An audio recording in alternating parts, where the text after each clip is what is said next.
আচলতে এপেছ বেংকক লৈ মেলি পেলাই যিটো নেকি আচলতে জালিয়াতিৰ আপোনাৰ কথাখিনি ওলাই আছে যে 20 কোটি 30 লাখ বুলি মেলি পেলাই হেয়া 20 কোটি 30 লাখ নহয় আচলতে 60 কোটি 30 লাখ কোটি টকাৰহে আচলতে কেলেংকাৰী হৈছে। তাৰ আগতে কেইটামান কথা মই ইয়াত স্পষ্ট কৰি দিব বিচাৰিছোঁ আপোনালোকক যে বিশ্বজিৎ ফুকন ডাঙৰীয়াই কোৱা কথাষাৰ কিমান যুক্তিসংগত। কাৰণ গোলাঘাট জিলাৰ লেটেকু চাহ বাগিচাৰ নিবাসী তথা উদ্যোগপতি ৰাজেশ বাজাজ হেনো ধুৰন্ধৰ ব্যক্তি, কিন্তু সমগ্ৰ অসমবাসীয়ে এইখন ফটো চাই লওক ৰাজেশ বাজাজ আচলতে সৰুপথাৰ সমষ্টিৰ বিধায়ক তথা এপেছ বেংকৰ চেয়াৰমেন বিশ্বজিৎ ফুকনে কেনেকৈ ফুলৰ থোপা আচলতে উপহাৰ দিছে। এই ফটোকপিখিনি চালে গোটেইখিনি কথা আচলতে স্পষ্ট হৈ যাব কেনেকৈ আচলতে ফুলৰ থোপা তেখেতক আচলতে উপহাৰ দিছে। আৰু ধুৰন্ধৰ এজনে যদি ধুৰন্ধৰক ধুৰন্ধৰ বুলি কয় তাৰমানে এই কথাটো স্পষ্ট হৈছে যে চোৰেহে আচলতে চোৰৰ ঠেং দেখি পায়। তাৰমানে এই ৰাজেশ বাজাজ আৰু বিশ্বজিৎ ফুকন এই দুজনে যে আচলতে চোৰ এই কথাটো কিন্তু স্পষ্ট হৈ গৈছে। দ্বিতীয় কথাটো হ'ল আচলতে এপেছ বেংক 20 কোটি টকাৰ কেলেংকাৰীত কেৱল ৰাজেশ বাজাজ জড়িত নহয়, প্ৰকৃত খলনায়ক হ'ল এপেছ বেংকৰ চেয়াৰমেন বিশ্বজিৎ ফুকনেহে ইয়াৰ আচলতে প্ৰকৃত খলনায়ক। সেইদিনাখনলৈকে ৰাজেশ বাজাজ বিশ্বজিৎ ফুকনৰ ভাল বন্ধু আছিল দেই, একদম ভাল বন্ধু আছিল। কিন্তু আমাৰ সন্দেহ যে আজিকালি ৰাজেশ বাজাজে হয়তো বিশ্বজিৎ ফুকনক সেই ফুলৰ থোপাটো নিদিয়ে। সেইটোৰ কাৰণে এতিয়া আমি দেখিবলৈ পাইছোঁ তেখেতে কিন্তু এতিয়া ধুৰন্ধৰ ব্যক্তিত তেখেতক আচলতে পৰিণত কৰিবলৈ গৈছে। আৰু এটা কথা আপোনালোকে স্পষ্ট কথাত আপোনালোকক মই কথাটো বুজাই দিব বিচাৰিছোঁ যে আজিকালি ৰাজেশ বাজাজ হয়তো বিশ্বজিৎ ফুকনক ফুলৰ থোপা দিয়া বন্ধ কৰি দিলে, সেই গতিকে তেতিয়াৰ বন্ধু তথা সাৰদাৰ কেলেংকাৰীৰ লগত জড়িত ৰাজেশ বাজাজ এতিয়া ধুৰন্ধৰ ব্যক্তি হৈ পৰিছে। লগতে আৰু এটা কথা স্পষ্ট কৰিছোঁ, এই বিজেপি চৰকাৰৰ বিধায়ক বিশ্বজিৎ ফুকনৰ কেলেংকাৰী ঢাকিবলৈ গৈ স্বয়ং অসমৰ মুখ্যমন্ত্ৰী হিমন্ত বিশ্ব শৰ্মা ডাঙৰীয়াই কেলেংকাৰীত লুটুৰি পুটুৰি হ'বলগীয়া হৈছে। এইটো বৰ দুখৰ বিষয়। এইজন বিশ্বজিৎ ফুকনেই কেইদিনমানৰ আগত আপোনালোকক আকৌ এবাৰ কৈছোঁ, এইজন বিশ্বজিৎ ফুকনে কেইদিনমানৰ আগত অখিল গগৈ ডাঙৰীয়াৰ পত্নী ডক্টৰ গীতাশ্ৰী তামুলী বাইদেউক অবৈধভাৱে চাকৰি লোৱা বুলি নাটক এখন ৰচনা কৰিছিলে। কিন্তু তাতো মুখ্যমন্ত্ৰী হিমন্ত বিশ্ব শৰ্মা ডাঙৰীয়াই বিশ্বজিৎ ফুকনৰ কাৰণে আচলতে মুখ ঠেকেচা খাবলৈ হৈছিল। সেই কথাটো আমি স্পষ্ট কৰি দিছোঁ। লগতে এইটো কথা স্পষ্ট কৰিছোঁ যে এতিয়া সমগ্ৰ অসমবাসীয়ে গম পাইছে যে বিগত সময়ছোৱাত যেনেকৈ বহুকেইটা বেংক অসমত বন্ধ হৈ গ'ল, এতিয়া এপেছ বেংকো অসমত বন্ধ হোৱাৰ দিশে গতি কৰিছে। গতিকে খাটি খোৱা চাহ বাগিচাৰ শ্ৰমিকসকল এপেছ বেংকত মূৰৰ ঘাম মাটিত পেলাই বহু কষ্টৰে অৰ্জন কৰা টকা পইচাখিনি অতি শীঘ্ৰে কিন্তু ওলাই আনিবলৈ আমি দাবী জনাইছোঁ। এটা কথা আমি ৰাইজক অনুৰোধ জনাইছোঁ, এটা কথা আমি স্পষ্ট কৰিছোঁ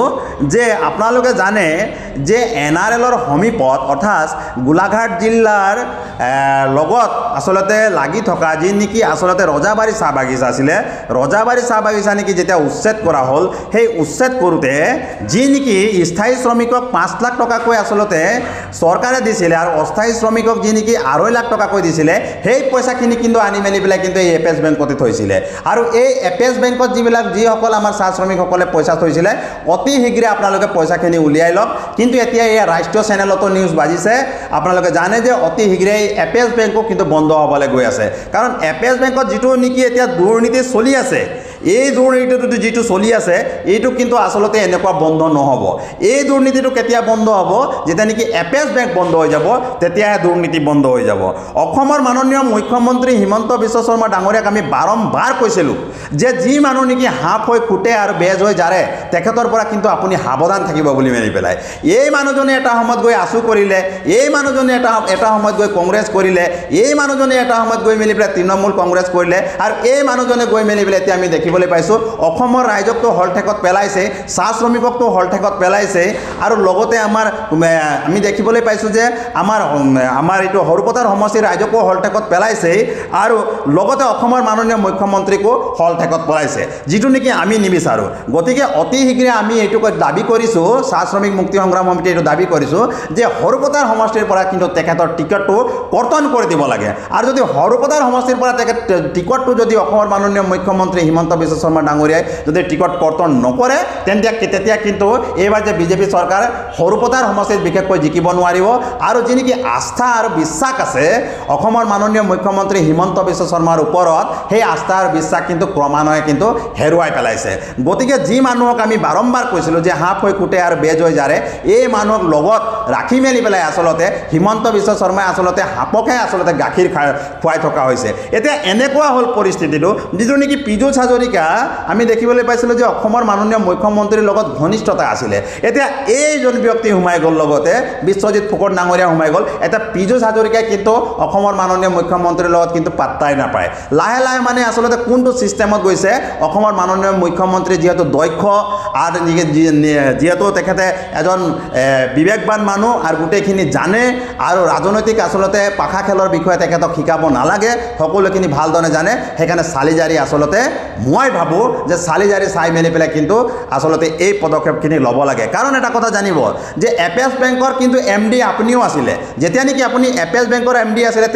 তেতিয়াও কিন্তু পইচা ওলাইছিলে হয় কিন্তু তেতিয়া কিন্তু আপুনি হাঙুৰ খোৱা নাছিলে আপুনি কেতিয়া হাঙুৰ খাইছে যেতিয়া নেকি বিশ্বজিৎ ফুকন বিজেপিত আহিলে তেতিয়াই কিন্তু আপুনি হাঙুৰ খাইছে দেই এই কথাটো জানিব যে আপোনাৰ ওপৰতো এটা যে ৰাজনীতি চলাই আছে